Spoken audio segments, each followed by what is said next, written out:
మీతో మాట్లాడుతున్నాం. ఒకసారి మీతో మాట్లాడకంటే ముందు ఒకసారి చరణ్ కౌశిక్ గారి దగ్గరికి వెళ్దాం. చరణ్ కౌశిక్ గారు, గుడ్ మార్నింగ్. Good morning.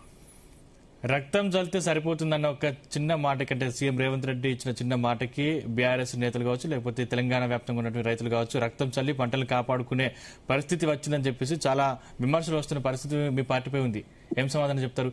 అంటే ఇప్పుడు ఇచ్చిన హామీల అమలుపై ప్రశ్నలు సంధిస్తా ఉంటే వాటిని గాలి కొదిలేసి సీఎం రేవంత్ రెడ్డి ఢిల్లీ టూర్లకు పయనమవుతున్నారని చెప్పేసి కూడా మరో విమర్శ కూడా ఉంది మీ మీద. ఏం చెప్తారు?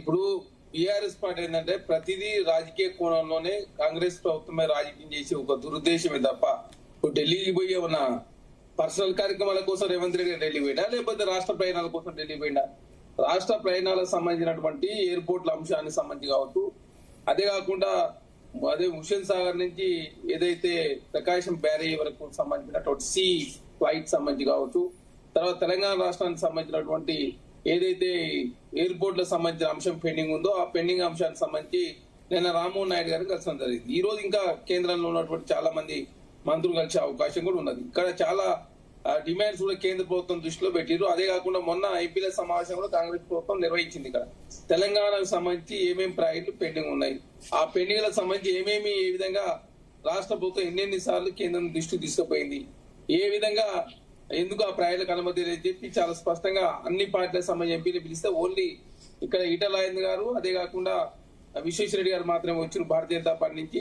తర్వాత బీఆర్ఎస్ పార్టీ నుంచి రాజ్యసభ సభ్యులు ఇద్దరు ఉన్నప్పటికీ వారు రాని పరిస్థితి మనం చూస్తా ఉన్నాం. ఖచ్చితంగా రాష్ట్ర ప్రయాణాలకు సంబంధించి త్రిపుల్ కావచ్చు, త్రిపుల్ రైల్వే కావచ్చు, ఎక్స్ప్రెస్ హైవే కావచ్చు, ట్రైపోర్ట్ కావచ్చు, పోర్ట్ సీట్ నిర్మాణం కావచ్చు, మూసిని పునర్జీవం చేసే కార్యక్రమం కావచ్చు, అదే కాకుండా తెలంగాణ రాష్ట్రానికి సంబంధించి విభజన చట్టంలో ఉన్నటువంటి ఏదైతే అంశాలు ఉన్నాయో అవన్నీ పరిష్కరించే ప్రయత్నంలో భాగంగా కాంగ్రెస్ పార్టీ ముందుకు పోతుంది. దానిలో భాగంగా కాంగ్రెస్ పార్టీ సంబంధించినటువంటి ఏదైతే ముఖ్యమంత్రి గారు ఢిల్లీ పోయి, అదే కాకుండా గతంలో శాంక్షన్ అయినటువంటి అంశాల విషయంలో కూడా దాని ప్రోగ్రెస్ కార్డు కావచ్చు, యూసీ యూటిలైజేషన్ సర్టిఫికేట్ కావచ్చు, తర్వాత ట్రిపుల్ సంబంధించి ఉత్తర భాగం దక్షిణ భాగానికి సంబంధించినటువంటి రెండు ఒకేసారి అనుమతి ఇవ్వాలని చెప్పి చాలా స్పష్టంగా ముఖ్యమంత్రి గారు కోరిడు. దానికి సంబంధించి కూడా కేంద్ర మంత్రులు సరే పరిశీలిస్తాం, తర్వాత ఉత్తర భాగం అయితే పూర్తయింది కాబట్టి దక్షిణ భాగానికి సంబంధించి ఇంకా ల్యాండ్ అక్విజిషన్ జరగలేదని చెప్పేసి వాళ్ళు చెప్తున్నటువంటి అబ్జెక్షన్స్ రాష్ట్ర ప్రభుత్వం సమాధానం చెప్తూ ముందుకు పోతా ఉంది. ఇక కాళేశ్వరం అంశం, కాళేశ్వరానికి సంబంధించి రోజుకు ఒక ఇప్పుడు నిన్నేమో ఇరిగేషన్ సంబంధించినటువంటి రిటైర్ ఇంజనీర్లు మొన్న స్పెసిఫిక్ పెడితే నిన్నేమో అదేవిధంగా గతంలో రిటైర్ కావచ్చు ప్రెజెంట్ పొజిషన్ లో వాళ్ళేమో కాళేశ్వరం దగ్గర నీళ్లు స్టోరేజ్ చేస్తే ప్రమాదం అయితే చెప్పేసి వాళ్ళు చెప్తా ఉన్నారు. ఇక కాంగ్రెస్ పార్టీ ఎన్డీఎస్ఏ కావచ్చు, తర్వాత సిడబ్ల్యూసీ చెప్పిన విధంగా మేము ముందుకు పోతామని చెప్తే అది స్పష్టంగా ప్రభుత్వం ప్రకటించింది. అయినా కానీ అదేవిధంగా ఖచ్చితంగా ప్రాజెక్ట్ సంబంధించినటువంటి మోడల్ లాంచ్ చేస్తామని చెప్పేసి బీఆర్ఎస్ పార్టీ పెద్ద ఎత్తున తెలంగాణ రాష్ట్రంలో రైతాంగాన్ని రెచ్చగొట్టే ప్రయత్నం, అంతకుముందు వరి సంబంధించినటువంటి రైతులకు సంబంధించి వరి రైతులను రెచ్చగొట్టే ప్రయత్నం ఆనాడు చేసింది. ఇప్పుడేమో ఏకంగా ఎంటైర్ రాష్ట్రానికి సంబంధించినటువంటి రైతాంగాన్ని రెచ్చగొట్టే ప్రయత్నం ఇప్పుడు చేస్తా ఉన్నారు. ఇక భారతీయ జనతా పార్టీ ఏమో వాళ్ళు అయ్యా మరి మేము సిబిఐ విచారణ కోరినా ఆ విచారణ చెప్పారంటే వాళ్ళు విచారణకు రారు, చెప్పారు. అదే కాకుండా దాని విషయంలో వాళ్ళు విసంజమే ప్రయత్నం ఏదో జరుగుతుంది తెలంగాణ రాష్ట్ర చెప్పే ప్రయత్నం. తెలంగాణకు సంబంధించిన విభజన చట్టంలో ఉన్నటువంటి అంశాలు కావచ్చు, తెలంగాణకు కేంద్ర ప్రభుత్వం ఏం చేస్తుందో ఈ అంశాల విషయంలో భారతీయ జనతా పార్టీగా మీరు కూడా ఒత్తిడి తేయండి. 8 మంది ఎంపీలు, 8 మంది ఎమ్మెల్యేలు, 3 ఎమ్మెల్సీలు, 2 రాజ్యసభ, 2 కేంద్ర మంత్రులు అని చెప్పేసి కాంగ్రెస్ పార్టీ భారతీయ జనతా పార్టీ ఒత్తిడి చేస్తే వాళ్ళు మౌనం వేస్తారు.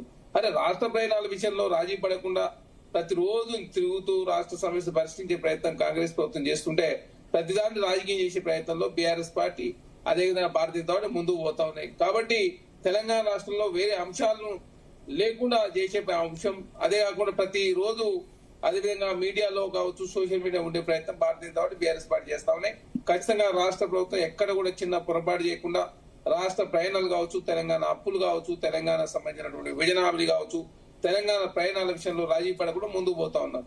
అదే కాకుండా ప్రకృతి విలయతాండం చేస్తున్న విలయతాండం కూడా కాంగ్రెస్ ప్రభుత్వానికి ఆపాదించే ప్రయత్నం. అంటే ప్రతిదీ బీఆర్ఎస్ పార్టీ ఏంటంటే సింగరేణిలో టెండర్ అయినా కాంగ్రెస్ పార్టీ అవినీతి అని లేదు, వరి సంబంధించినటువంటి ఏదన్నా టెండర్ అయినా దానిలో అవినీతి అని లేదు, పోర్ట్ సిటీలో నిర్మాణం అయినా లేకపోతే గ్లోబల్ సంబంధించిన గ్లోబల్ సమ్మిట్ జరిగితే దానిలో అవినీతి జరిగిందని, అంటే ఏది చేసినా తెలంగాణ రాష్ట్రంలో అవినీతి జరిగిందని చెప్పేసి ముద్రేసే ప్రయత్నమే తప్ప గతంలో మేము చేయలేంది కాంగ్రెస్ పార్టీ చేసిందని చెప్పేసి ఏనాడు కూడా ప్రశంసించిన సందర్భం లేదు.